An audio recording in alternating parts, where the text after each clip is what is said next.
June 6, 1944, 05:52 hours, Pointe du Hoc, Normandy coast, Soldiers, a the concrete enemy is observation bunker advancing. positioned You must 40 hold meters this. from the cliff edge. Inside, a German artillery officer stands at a field telephone mounted on the wall. His left hand grips the receiver. His right hand rests on a wooden box containing detonator switches. The officer is Leutnant Friedrich Baumann, age 27. He commands a coastal battery of 6 155 guns positioned in reinforced emplacements 300 meters inland. The guns are loaded. The crews are at stations. The observation bunker provides direct line of sight to the beaches below and the waters beyond. Through the narrow observation slit, Baumann can see the English Channel. The surface is crowded with vessels, landing craft, destroyers, transport ships. Hundreds of them, the Allied invasion fleet. Distance, 4,000 meters in closing. The detonator box controls demolition charges placed throughout the battery position. 30 kilograms of explosives distributed across gun emplacements, ammunition stores, and fire control equipment. Standard Wehrmacht procedure for imminent overrun. Deny equipment to the enemy. The charges are wired and armed.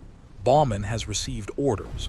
If American forces reach the cliff top, he is to detonate. The countdown has begun.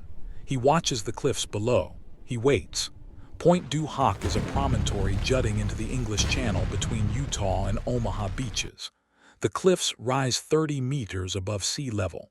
The terrain at the top is rocky and cratered from previous bombardment. The German battery position occupies approximately 2 hectares, surrounded by barbed wire and minefields. Baumann's battery is part of the 352nd Infantry Division Coastal Defense Network. The 6 guns have been positioned to provide covering fire across both adjacent beaches. Maximum range, 14 kilometers. The guns can interdict landing craft, beach positions, and approach routes. They represent a significant threat to the invasion. At 05:30 hours, naval gunfire from American destroyers began striking the point. The bombardment was heavy but imprecise. Most shells landed in unoccupied areas.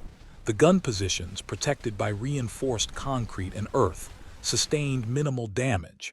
The crews remained in shelters during the barrage. 1 man was wounded by shrapnel. The guns remained operational. At 05:45 hours, Baumann observed American landing craft approaching the base of the cliffs directly below his position. Rangers, 3 companies, approximately 200 men. The craft reached the rocky shore and the troops began disembarking. They carried scaling equipment, ropes, ladders, grappling hooks. The battery's defensive plan assumed that any assault on the cliffs would be detected and engaged during the approach. Machine gun positions covering the cliff face would inflict casualties as attackers climbed. Artillery from neighboring positions would provide additional fire. The cliffs themselves were considered a natural barrier. An assault was possible but unlikely to succeed in force. Baumann contacted his superior, Major Vogel, at divisional headquarters 6 kilometers inland. He reported the landing and requested instructions. Vogel confirmed existing orders: defend the position, deny the guns to the enemy, execute demolition if overrun appeared imminent. Baumann acknowledged. The call ended. Wehrmacht coastal defense doctrine emphasized retention of artillery positions until the last possible moment. Guns were force multipliers. Their loss reduced defensive capability across entire sectors. Demolition was authorized only when capture was certain and immediate. Baumann had been briefed on demolition procedures during training at the artillery school in Utah. The process was straightforward. Charges were placed at critical points: breach mechanisms, elevation gears, ammunition stores. Detonation would render the guns inoperable and destroy usable ammunition. The explosives were electrical, triggered by switches in the command bunker. Simultaneous detonation was achievable. The procedure took seconds. The timing of demolition was left to the commanding officer's judgment. Too early, and serviceable equipment would be destroyed unnecessarily. Too late, and the enemy might capture intact weapons or prevent detonation. The decision required assessment of tactical situation and enemy proximity. Baumann understood the criteria. If American forces reached the top of the cliff in strength, if they moved toward the gun positions, if defensive fire could not halt their advance, then demolition was warranted. Until those conditions were met, the guns remained valuable. They could still fire. They could still influence the battle on the beaches below. At 05:55 hours, the first Rangers reached the top of the cliff. Baumann observed them through binoculars from the bunker slit. They emerged over the edge 30 meters from his position. Ropes still trailed down the cliff face. More men were climbing. The lead elements took cover in shell craters and began moving inland toward the battery. German machine guns opened fire. The defensive positions were undermanned. Many personnel had been reassigned during the night due to reports of paratroop landings inland. The volume of fire was insufficient to halt the Rangers. They advanced by sections, using craters for cover. They threw grenades. They returned fire with rifles and automatic weapons. Baumann counted approximately 40 Rangers on the clifftop. More were still climbing. The defensive perimeter was being penetrated. He reached for the telephone. 05:58 hours. Baumann lifts the receiver. He intends to report the situation and request confirmation of demolition authority. The line is dead. He replaces the receiver. He tries again. No response. No dial tone. The telephone line has been severed, possibly by naval gunfire, possibly by sabotage. The bunker is isolated. He moves to the detonator box. He opens the wooden cover. 3 switches inside, each labeled with its target area. Guns 1 and 2, guns 3 and 4, guns 5 and 6. The switches are brass mounted on a slate panel, simple mechanical design, reliable. Through the observation slit, Rangers are visible moving through the outer perimeter. Distance, 100 meters. German defenders are falling back toward the gun positions. The Rangers are advancing quickly. They will reach the guns within minutes. Baumann's hand moves toward the first switch. His fingers extend. The switch is 5 centimeters away. A runner enters the bunker, a young soldier breathing hard. He carries a message from the gun crews. He reports that the guns are empty. No ammunition. The shells were removed during the night on orders from divisional headquarters. The guns cannot fire. They are inoperable. Baumann withdraws his hand. He does not touch the switches. He looks at the runner. He asks for confirmation. The runner repeats the message. All ammunition removed. Guns empty. Orders came at 02:00 hours. The shells were transported inland for redistribution. Baumann closes the detonator box. The runner remains in the bunker. He asks for instructions. Baumann does not respond immediately. He looks through the observation slit again. The Rangers are closer. They are moving toward gun emplacement number 3. German defenders have withdrawn to secondary positions. The purpose of the demolition was to deny functional artillery to the enemy. The guns are not functional. They are large metal objects, immobile and useless without ammunition. The threat they pose to the invasion no longer exists. The tactical value of the position has changed. Baumann considers the situation. His orders were clear. Execute demolition if overrun is imminent. Overrun is occurring. The Rangers are advancing into the battery position. But the condition that justified demolition, the enemy gaining operational artillery, cannot be met. The guns are already neutralized. He does not know why the ammunition was removed. The runner says orders came from divisional headquarters, but no explanation was provided. Baumann received no notification. The telephone line is now dead, so he cannot request clarification. He must decide based on available information. The explosives will destroy the guns completely. They will also destroy the observation bunker, the fire control equipment, and sections of the defensive infrastructure. The destruction will prevent any future use of the position. If German forces retake the area, they would find nothing salvageable. Outside, the sound of small arms fire intensifies. A grenade detonates near the bunker entrance. Fragments strike the concrete wall. The runner moves away from the doorway. Baumann remains at the observation slit. At 06:05 hours, Rangers reach the first gun emplacement. They examine the weapon. They move to the second. They appear to be searching for ammunition. They find none. They continue moving through the position, clearing bunkers and checking for defenders. Baumann watches. He does not touch the detonator switches. The guns sit silent in their emplacements, large, empty, inert. The removal of ammunition was a precautionary measure executed by Major Vogel following intelligence reports that suggested the Pointe du Hoc battery might be a priority target for airborne or amphibious assault. Vogel assessed that the guns were exposed and difficult to defend with available personnel. Rather than risk losing both the guns and the ammunition, he ordered the shells moved to inland positions where they could be redistributed to mobile artillery units. Vogel did not inform Baumann of this decision. Communications during the night were chaotic. Multiple reports of paratroop landings required immediate response.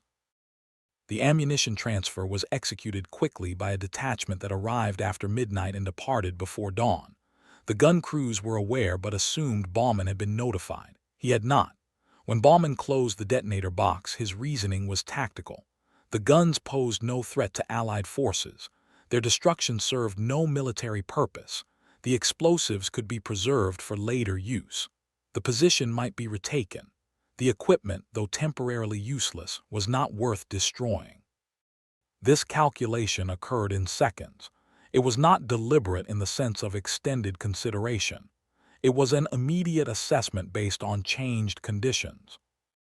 The countdown to demolition, which had been proceeding toward inevitable execution, was interrupted by information that rendered the action unnecessary. Baumann did not see this as mercy or restraint. He saw it as operational logic. Doctrine required demolition to prevent enemy use of weapons. The weapons could not be used. Doctrine therefore did not apply. He was following procedure by not following procedure. The situation had changed. The response changed with it. He ordered the runner to inform the remaining gun crews to abandon the position and withdraw inland. Resistance was no longer practical. The Rangers were in the position in strength.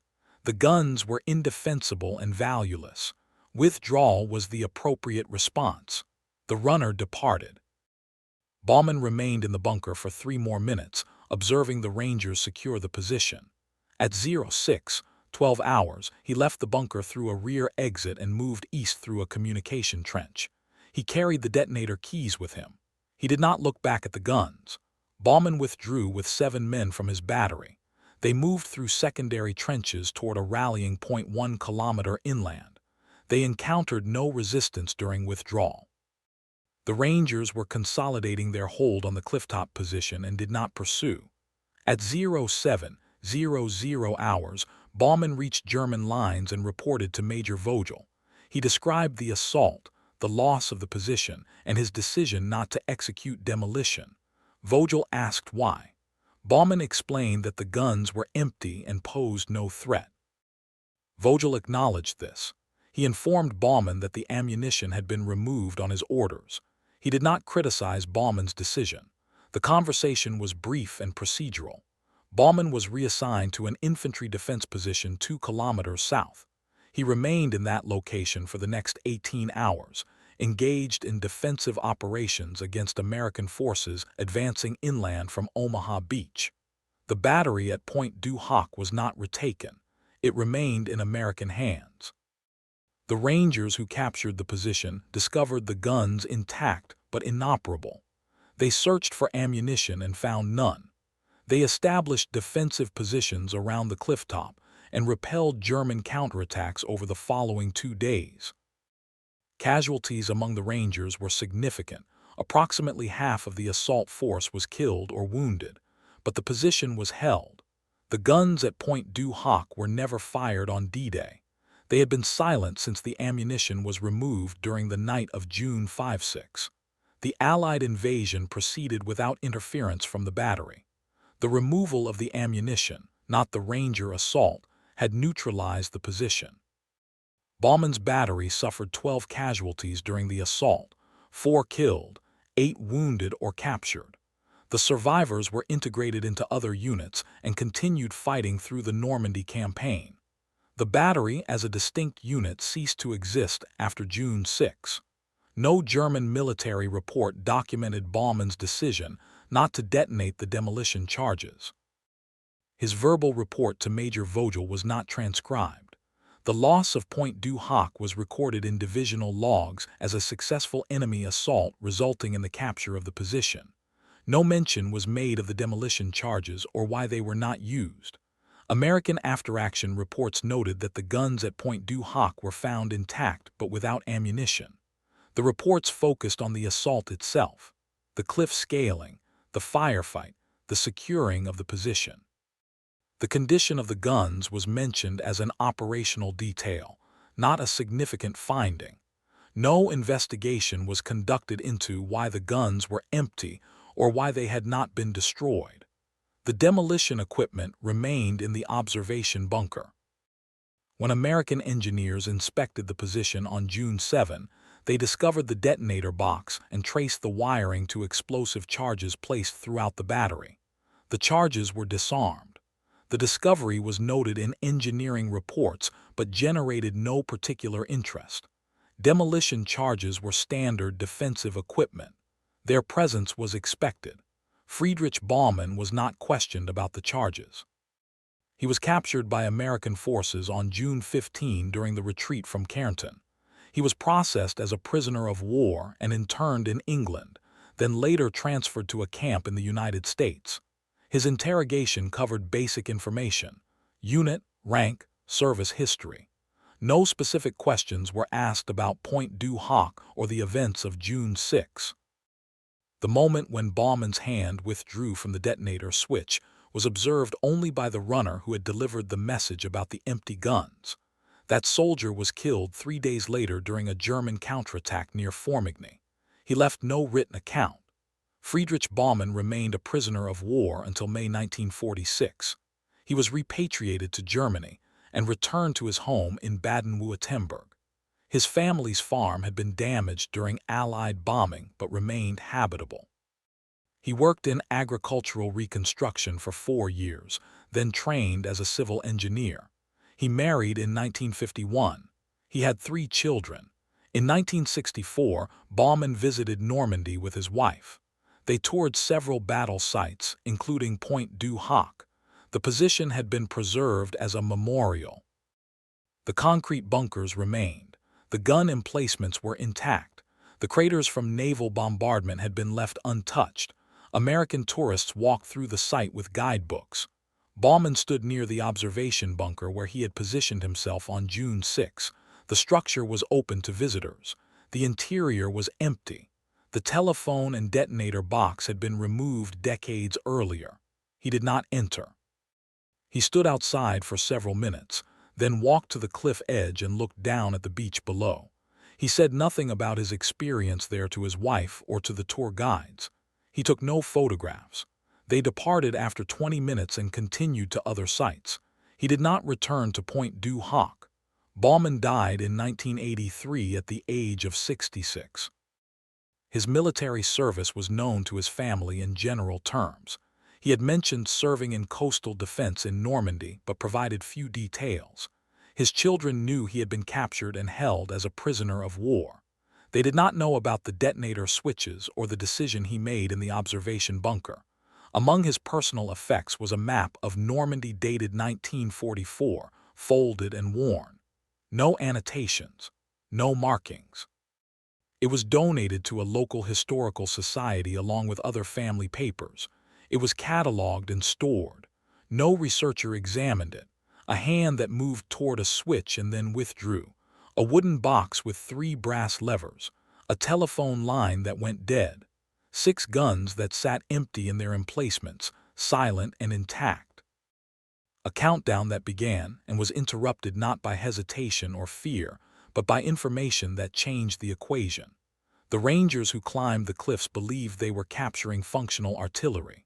The Germans who defended the position believed they were protecting operational guns.